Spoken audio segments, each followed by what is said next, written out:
जैसा कि आप लोगों को विदित है कि कल की कक्षा में हम लोग अनुपात के बारे में चर्चा किए थे और फिर इसके बाद तुल्य अनुपात की चर्चा किए थे, यानी दो अनुपात कब बराबर होते हैं इसकी चर्चा किए थे। और कल ही हम लोगों ने पढ़ा था अनुपातों की तुलना। अनुपातों की तुलना से आशय ये है कि दो अनुपात दिए रहेंगे, उसमें ये हम लोगों को बताना है कि कौन सा अनुपात बड़ा है और कौन सा छोटा है।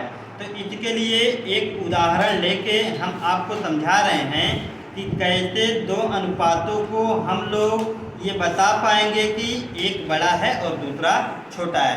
जैसे उदाहरण के तौर पे हमारे पास दो संख्याएं हैं या दो अनुपात हैं, 2/3 और 5/8।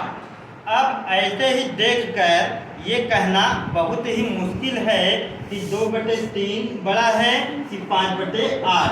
अब कौन सा बड़ा है उसी को हम लोग जानेंगे। अब उसको जानने के लिए हम जिस विधि का इस्तेमाल कर रहे हैं वो चीज़ आप लोग ध्यान से देखिए और बहुत ही सरल तरीका है, इसे अच्छे से हम लोग सीख सकते हैं।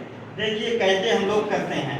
इन दोनों अनुपातों को पहले दो लाइन ऐसे एक लाइन खींच लीजिए, एक तरफ लिख लीजिए 2/3, एक तरफ 2/3, ये पहला अनुपात हो गया। और दूसरा अनुपात हो गया 5/8। कितना है? 5/8। अब चूंकि ये अनुपात में नहीं लिखे हैं क्योंकि अनुपात को हम लोग भिन्न में लिख सकते हैं, यानी अंश और हर के रूप में लिख सकते हैं। अब देखिए 2/3।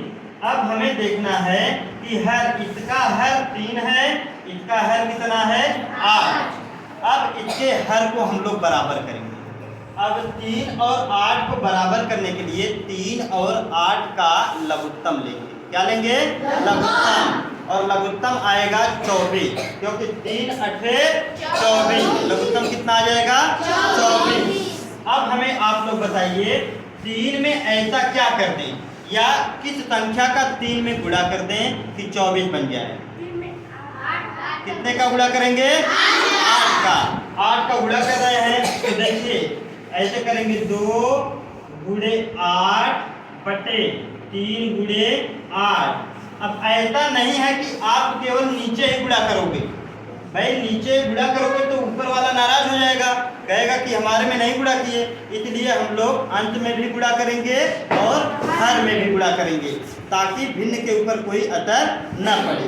अब देखिए गुणा कर दिए, 2 8 16। कितना है?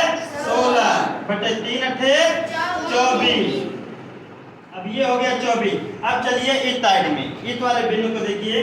अब यहाँ देखिए इसको हम लोग 8 में किस चीज का गुणा कर दें कि 24 हो जाए? कितने का? 3 का। तो 8 में हम लोग 3 का गुणा करते हैं तो देखिए 5 × 3, यानी अंत में भी गुणा कर दिए और 8 × 3।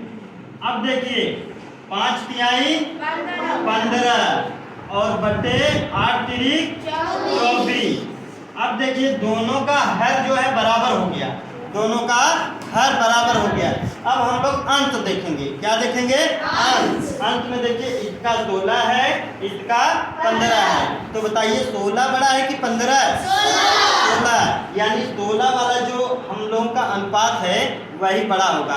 इसका मतलब साबित हो गया कि 2:3 जो है बड़ा है 5:8 से। इसको हम ऐसे ही लिख सकते हैं 2:3, यानी 2/3 बड़ा है 5/8 से।